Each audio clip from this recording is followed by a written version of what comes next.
ঢাকার শহরে একটা ফ্ল্যাট বাসায় ২টা রান্নাঘর। চিন্তা করা যায় এটা আমার দ্বারাই সম্ভব। আজকে বাচ্চাদেরকে একদমই অন্যরকম একটা নাস্তা খাওয়ালাম। আর আজকের রান্না মিষ্টি কুমড়া এবং তার সাথে মাছ। হ্যালো এভরিওয়ান, আসসালামু আলাইকুম। হ্যাপিস লাইফ ব্লগে সবাইকে স্বাগতম।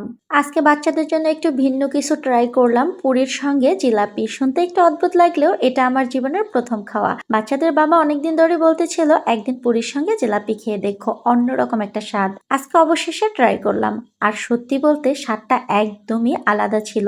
মিষ্টি জিলাপি আর গরম গরম পুরীর সঙ্গে কম্বিনেশনটা বেশ ভালোই লেগেছে। আজকে একটা দুঃখের কথা শেয়ার করি। আজকে আমি আপনাদেরকে একটু আমার এলোমেলো রান্নাঘরটা দেখাচ্ছি।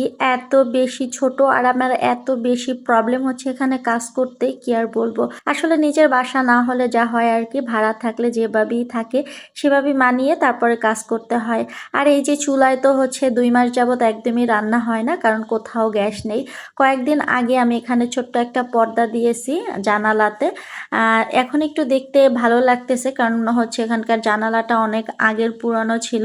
আর এই বেসিনের উপরের এই যে জায়গাটুকু, এটুকু ছাড়া আমার রান্নাঘরের কোথাও অবশিষ্ট নেই জায়গা। মানে এতটুকু জায়গায় কাজ করা যায় গাইস, বলেন তো? তারপরও মানিয়ে করতে হয়, কি আর করার। আর এই যে পর্দাটা আমি হচ্ছে লাগিয়েছি, পর্দাটা কেমন হয়েছে অবশ্যই কমেন্টে জানাবেন। আর হচ্ছে রান্না করে এখানে হচ্ছে কিছু রেখে দিয়েছিলাম, আর কয়েকদিন আগে মানি প্লান্ট গাছটা এখানে আমি ঝুলিয়েছিলাম। এখন দেখতে অনেক বেশি সুন্দর হয়েছে। এর সাথে আমার আরেকটা রান্নাঘর দেখাচ্ছি। প্রথমেই কিন্তু ভিডিও শুরুতে বলেছিলাম 2টা রান্নাঘর আমার ফ্ল্যাট বাসায়। এই যে দেখেন, এই কর্নারটাতেও আমি একটা রান্নাঘর বানিয়েছি। এখানে নিচে আমি হচ্ছে ভাত রান্না করার জন্য রাইস কুকার রেখে দিয়েছি, কারণ জায়গা এত কম। আর এখানে যত ইলেকট্রনিক মানে কারেন্টের জিনিস আমি এখানেই রেখে দিয়েছি র্যাকটাতে। খুব প্রবলেম হয় আমার। আর ওভেনটাও এখানে রেখে দিয়েছি।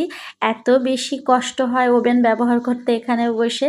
আর এই যে আমার কারেন্টের যে চুলাটা এখানে রেখেছি, এখানেই আমি বেশিরভাগ রান্নাটা করি। কিন্তু অনেক বেশি কষ্ট হয় এখানে রান্না করতে, কি আর করার, তারপরও করতেছি। আর এখানে হচ্ছে হাতের কাছে কিছু মশলা রেখে দিয়েছি, যেটা হচ্ছে আমার খুব প্রয়োজন, সেটাই রেখেছি।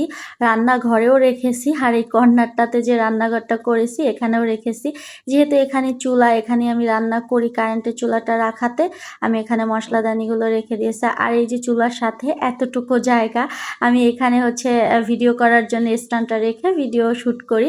আর এই তো কথা বলতে বলতে রান্নাও চাপিয়ে দিলাম। আজকে মিষ্টি কুমড়া হচ্ছে চিংড়ি মাছ দিয়ে ঝোল রান্না করব।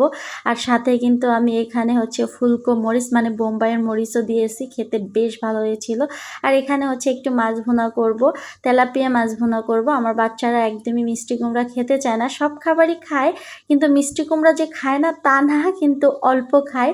তাই ওদের জন্য মাছ ভুনা করেছি। আজ এ পর্যন্তই, সবাই ভালো থাকবেন। আল্লাহ হাফেজ।